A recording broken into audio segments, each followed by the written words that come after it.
Hello everyone. इस video में हम बात करेंगे लेक्स के बारे में। जानेंगे कितनी प्रकार की लेक्स होती हैं, कैसे ये बनती हैं और ह्यूमंस के लिए कैसे बेनिफिशियल होती हैं। This video is very useful for your examination point of view. बात करूं लेक्स के बारे में तो अर्थ पे जितने भी हॉलो या डिप्रेस्ड एरियाज़ हैं मोस्टली उनके अंदर पानी इकट्ठा हो जाने की वजह से लेक्स का जो है निर्माण होता है। लेक्स अपने साइज, शेप एंड डेप्थ में एक दूसरे से काफ़ी डिफरेंट होती हैं। छोटी लेक्स को हम पॉन्ड और पूल के नाम से जानते हैं और बड़ी लेक्स को सी के नाम से जानते हैं, फॉर एग्जांपल कैस्पियन सी। कुछ लेक्स जो होती हैं वो टेम्पररी नेचर की होती हैं और कुछ परमानेंट नेचर की। टेम्पररी लेक्स बनती हैं डिप्रेशन में पानी इकट्ठा हो जाने से और ये पानी मोस्टली रेन से मिलता है, लेकिन परमानेंट लेक्स का जो पानी है हर समय उनके पास रहता है। दुनिया में मोस्ट ऑफ द लेक्स जो हैं वो फ्रेश वाटर लेक्स हैं जो कि रिवर वाटर की वजह से बनती हैं, और कुछ लेक्स सलाइन नेचर की भी हैं। सलाइन नेचर इसलिए है क्योंकि उन लेक्स का इवेपोरेशन रेट काफ़ी हाई है, जिसकी वजह से उनकी सैलिनिटी जो है काफ़ी बढ़ जाती है। फॉर एग्जांपल डेड सी, जिसकी सैलिनिटी है 250 पार्ट्स पर 1000।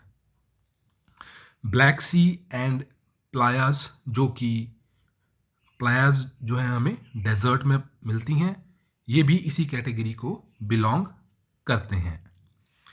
यहाँ पर मैं एक बात क्लियर करना चाहता हूँ कि जितने भी लेक्स अर्थ क्रस्ट पे हैं ये सब टेम्पररी फीचर्स हैं अर्थ क्रस्ट के। विद लॉन्ग जियोलॉजिकल टाइम ये सब क्या हैं, एलिमिनेट हो जाएंगे ड्रेनिंग एंड सिल्टिंग प्रोसेस के थ्रू। हॉट एरियाज में evaporation and downward percolation of water की वजह से लेक्स एलिमिनेट हो जाएंगे। आइए अब समझते हैं कि फॉर्मेशन के आधार पर लेक्स टाइप को। तो सबसे पहले बात करूंगा lakes formed by earth movement, जिसमें हम देखेंगे tectonic and rift valley lakes के बारे में। बात करूं टेक्टोनिक लेक्स के बारे में तो इनकी फॉर्मेशन होती है कॉन्टिनेंटल प्लेट्स की मूवमेंट की वजह से।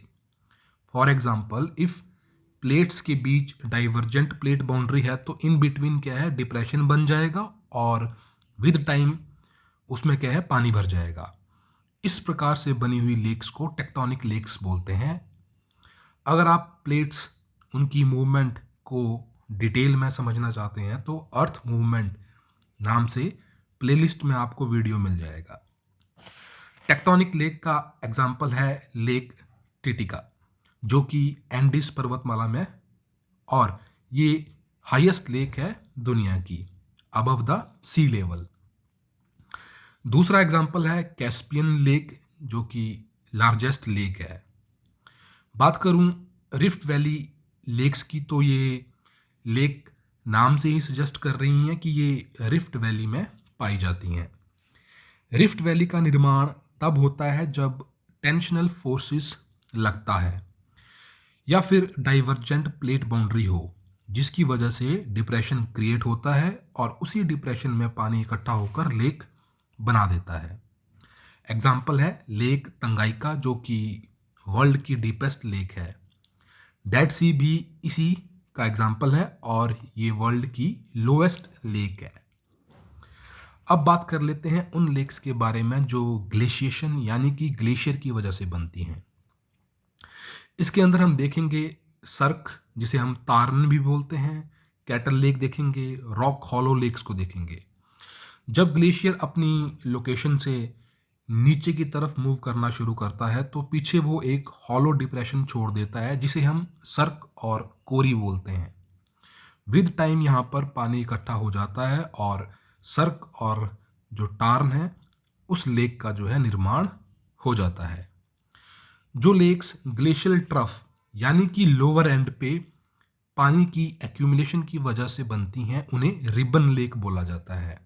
एग्जामिनेशन पॉइंट ऑफ व्यू से इंपॉर्टेंट पॉइंट है ये कि रिबन लेक कहाँ बनती हैं।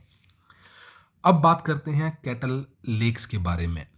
इन लेक्स का जो निर्माण है ग्लेशियर के आउटवॉश प्लेन्स में होता है, जहाँ पर मेल्टिंग ग्लेशियर का पानी अनइवन डिप्रेशंस में जो है इकट्ठा होता रहता है, जिसकी वजह से कैटल लेक्स का निर्माण होता है। बात करूं रॉक हॉलो लेक्स के बारे में, तो इनका निर्माण तब होता है जब ग्लेशियर मूव कर रहा होता है, तो जिसकी वजह से निचले सरफेस पर अब्रेजन की वजह से गड्ढे पड़ जाते हैं और इन्हीं में धीरे धीरे क्या है पानी इकट्ठा होना शुरू हो जाता है। इस प्रकार की जो ग्लेशियल लेक्स हैं फिनलैंड में बहुत अधिक मात्रा में पाई जाती हैं, इसलिए फिनलैंड को जो है लैंड ऑफ लेक्स भी बोला जाता है। अब बात करते हैं वॉल्केनिक एक्टिविटी की वजह से बनने वाली लेक्स के बारे में। सबसे पहले बात करते हैं काल्डेरा और क्रेटर लेक के बारे में। जब भी वॉल्केनिक एक्सप्लोजन होता है तो वॉल्केनो का टॉप कोन जो है वो ब्लो ऑफ हो जाता है, जिसकी वजह से वहाँ पर बहुत बड़ा गड्ढा बन जाता है जिसे हम क्रेटर बोलते हैं। अगर इस क्रेटर की आसपास की जो रॉक्स हैं इसमें सबसाइड कर जाती हैं किन्हीं कारणों की वजह से, तो ये जो डिप्रेशन है ये और बड़ा हो जाता है और अब इसे हम बोलते हैं काल्डेरा। अगर इस काल्डेरा में जो है पानी इकट्ठा हो जाए तो क्या है काल्डेरा लेक की फॉर्मेशन हो जाती है। नेक्स्ट वॉल्केनिक लेक हैं लावा ब्लॉक्ड लेक्स। इनका निर्माण तब होता है जब लावा जो है वैली में पहुंचता है और वहाँ पर जो है सॉलिडिफाई हो जाता है, जिसकी वजह से वो रिवर के रास्ते को रोक देता है, एक प्रकार से डैम का काम करता है, जिसकी वजह से लावा ब्लॉक्ड लेक्स की फॉर्मेशन होती है। नेक्स्ट लेक है लेक फॉर्म्ड बाय इरोजन। इसमें हम देखेंगे कास्ट लेक को एंड विंड डिफ्लेटेड लेक्स को। कास्ट लेक्स हमें जो है लाइमस्टोन लैंडफॉर्म्स में देखने को मिलती है और जो ये विंड डिफ्लेटेड लेक्स हैं ये हमें डेजर्ट में देखने को मिलती हैं। साल्ट लेक्स एंड जो प्लाया है इसी का एग्जाम्पल है। नेक्स्ट है lakes formed due to deposition. इसके एग्जाम्पल्स हैं ऑक्सबो लेक्स, जिनके बारे में हमने रिवराइन लैंडफॉर्म्स में पढ़ा था। लगून भी इसी कैटेगरी की लेक होती है। Lakes due to landslide and avalanches, जिन्हें हम बैरियर लेक बोलते हैं, इसी कैटेगरी को बिलोंग करती हैं। नेक्स्ट लेक टाइप है lakes made by human and biological activities. इस कैटेगरी के अंदर आर्टिफिशियल लेक्स एग्जाम्पल डैम्स की वजह से लेक्स की फॉर्मेशन होना।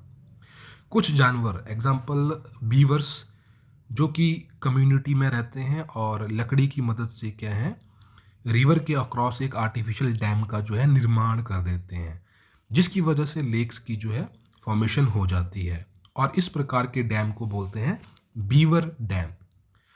और अगली लेक्स क्या है जो हम पढ़ेंगे वो हैं ऑर्नामेंटल लेक्स। इन लेक्स का जो मोस्टली जो निर्माण किया जाता है वो किसी भी एरिया की जो ब्यूटिफिकेशन है उसको बढ़ाने के लिए किया जाता है, ताकि जो है टूरिज्म को बढ़ावा मिल सके।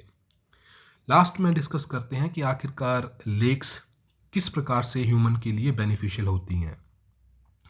Lakes act as a means of communication, जिसकी वजह से हम हैवी गुड्स की ट्रांसपोर्टेशन एक जगह से दूसरी जगह आसानी से कर सकते हैं, इसलिए इन्हें चीफ आर्टरी ऑफ कॉमर्स भी बोला जाता है। लेक्स के अराउंड ही जो है इकोनॉमिक एंड इंडस्ट्रियल डेवलपमेंट देखने को मिलती है। लेक्स वाटर स्टोरेज का बहुत इंपॉर्टेंट सोर्स होती है और इस स्टोर्ड वाटर का यूज़ डोमेस्टिक वाटर सप्लाई के रूप में यूज़ किया जाता है। इसी वजह से बड़े बड़े शहरों के आसपास आपको लेक्स देखने को ज़रूर मिल जाती है। लेक्स का पानी हाइड्रो इलेक्ट्रिसिटी जो है प्रोड्यूस करने में बहुत सहायक होता है। मॉडर्न जो ये मल्टीपर्पज़ डैम बिजली प्रोडक्शन में तो हेल्प करते ही हैं, साथ ही साथ इरिगेशन में भी बहुत योगदान करते हैं। फॉर एग्जांपल उड़ीसा का हीराकुंड डैम जो कि महानदी रिवर पर बना हुआ है। अगर किसी नदी के कोर्स में बहुत सी लेक्स पाई जाती हैं तो इसकी वजह से नदी में बाढ़ आने का खतरा काफ़ी टल जाता है, क्योंकि ये वही लेक्स होती हैं जो एक्सेस वाटर को एब्जॉर्व कर लेती हैं और साथ ही साथ नदी अपने द्वारा जो भी ये सिल्ट लेके आती है इनको क्या है यहाँ पर डिपॉजिट कर देती है, जिससे जो है बाढ़ का खतरा और कम हो जाता है। लेक्स आसपास की एरिया का जो टेम्परेचर है उसको भी रेगुलेट करने में बहुत बड़ा रोल प्ले करती है। समर में एक्सेस हीट को एब्जॉर्व कर टेम्परेचर को मॉडरेट करने में हमारी हेल्प करती हैं। लेक्स जो हैं फूड का भी बहुत इम्पॉर्टेंट सोर्स होती हैं। लेक से हमें फ्रेश वाटर फिश मिलती है जो कि प्रोटीन का बेहतरीन सोर्स होती है। कई लेक्स में तो फिश ब्रीडिंग भी करवाई जाती है। Lakes most commonly salt lakes mineral का बहुत इम्पॉर्टेंट सोर्स होती हैं, जैसे कि कॉमन सॉल्ट, बोरेक्स, जिप्सम आदि हमें यहाँ से मिल जाता है। दुनिया के प्रमुख हॉलिडे एंड जो हेल्थ रिजॉर्ट्स हैं किसी ना किसी लेक के किनारे ही बसे होते हैं, इसलिए मैं कह सकता हूँ lake both medical and normal tourism को ग्रो करने में बहुत इंपॉर्टेंट रोल प्ले करती हैं। इन्हीं लाइन के साथ मैं इस वीडियो को एंड करता हूँ। अगर आपको वीडियो पसंद आए तो लाइक ज़रूर कीजिएगा। फिलहाल के लिए इतना ही, मिलते हैं अगली वीडियो में नए टॉपिक के साथ। धन्यवाद। जय हिंद।